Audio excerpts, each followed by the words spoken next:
Hi class, as with the lecture video on one sample t-test, what I'm going to do is compare and contrast one sample z-test and one sample t-test. So here you can see the file from the one sample z-test. We have the data over in this left-hand column, column A, and then we have our calculations and everything.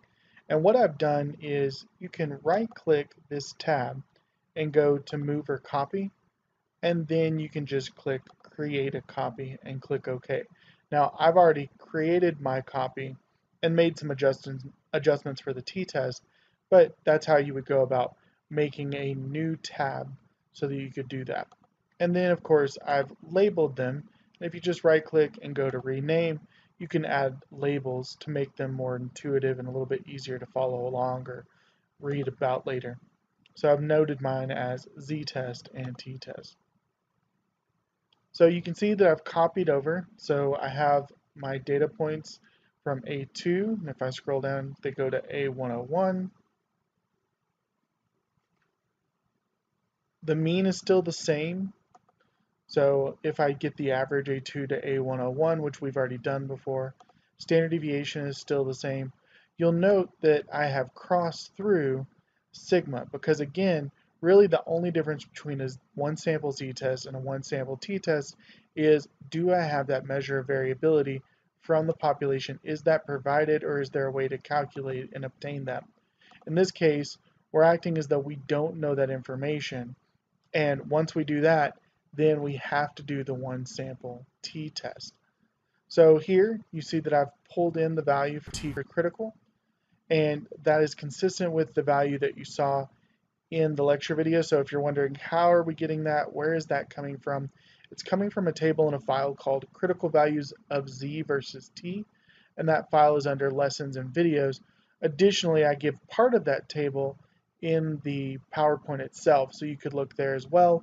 And in the video, I explain how we get 1.67 as the value. So if you're still having trouble with that table, I recommend going back to the video, or you can go to Spatz and read through his explanation of how to use that table.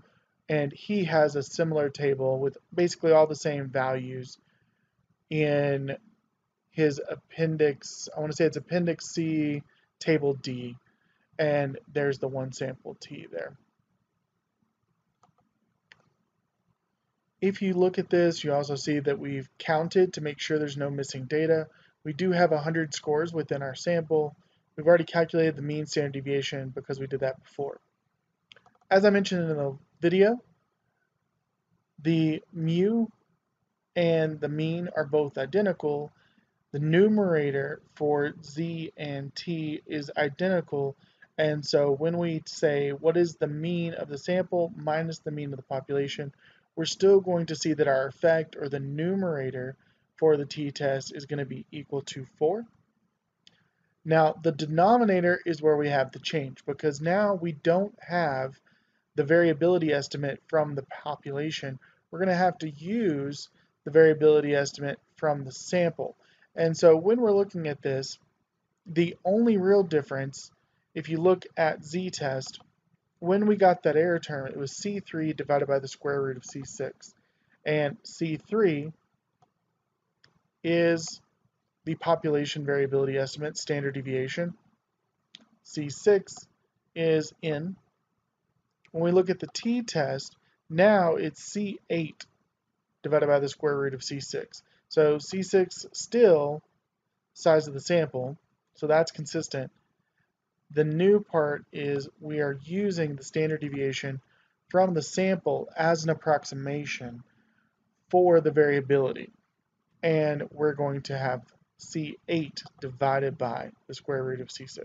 So equals standard deviation divided by the square root of the sample size. And we find that that's 2.1158. That's going to 4 decimal places, which is consistent with what I've asked you to do for the class. For the t obtained, it is still the same general idea. We take the numerator, we take the effect, we divide it by the error, the variability within the sampling distribution. Again, this Standard error of the mean is an approximation for the error that we would expect to see, the sampling error that we would expect to see in the sampling distribution. And I find that my t obtained is 1.8905. If you find that that number is a little bit different than what I presented within the PowerPoint, I think in the PowerPoint I myself had rounded the error term to 2.12. Because of that, these numbers are a little bit different, and that gives you another example of where you want to be cautious of use 4 decimal places all the way through your calculations. With Cohen's d is going to be the effect, which is at C9, divided by the standard deviation. In z-test, we use the standard deviation from the population.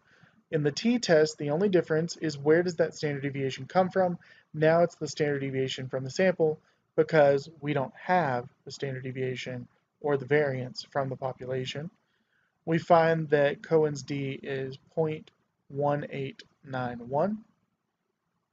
And then in the lecture video for the t-test, I talk a bit more about what is the confidence interval, what does it represent, where did it come from?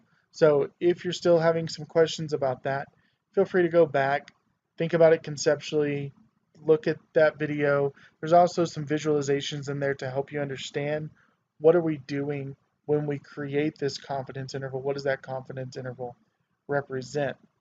From the practical standpoint, how do we do the calculation? It's going to simply be the mean of the sample minus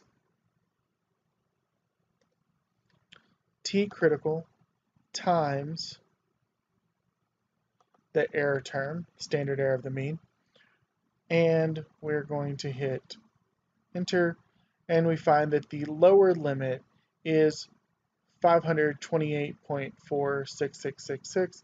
Again, that digit is a little bit different on some of the later decimal points than what's presented in the PowerPoint, because again, before in the PowerPoint, I was rounding in part for presentation purposes because I was running on a space, and because I rounded to 2.12, it changed the value just slightly.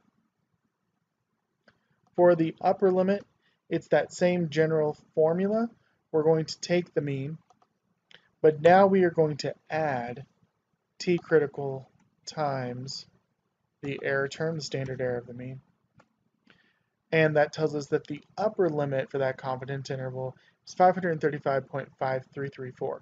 So if we gathered more samples, most of the samples that we would gather from the population should be somewhere between 528.47, rounding, and 535.53. Now, importantly, if we scroll up, we see that mu is 528. That's the population. When we look at our lower limit, it is still above 528. So from that, we can see that our lower limit does not pass the value of interest, the population mean. Because of that, it would suggest that our obtained mean for the individuals from WT is greater than, larger than, higher than the mean from the population. That is then consistent with the fact that T obtained 1.89 is more extreme or rarer than our T critical of 1.67. And again, we created some visuals. I showed you some visuals in the PowerPoint to help you visually see where these two scores lie on that T distribution and how the T obtained is rarer, less likely than T critical. Because of that, we would say that there is a significant difference. This information from the confidence intervals, and Spatz talks quite a bit more about confidence intervals.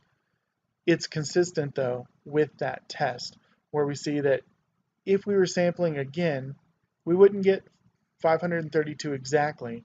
It would be somewhere between 528.47 and 535.53. Importantly, that likely score, those likely scores, don't include 528. It's still greater than 528. Thus, our sample would suggest that WT is in fact performing better than the population in regards to this score on the SAT.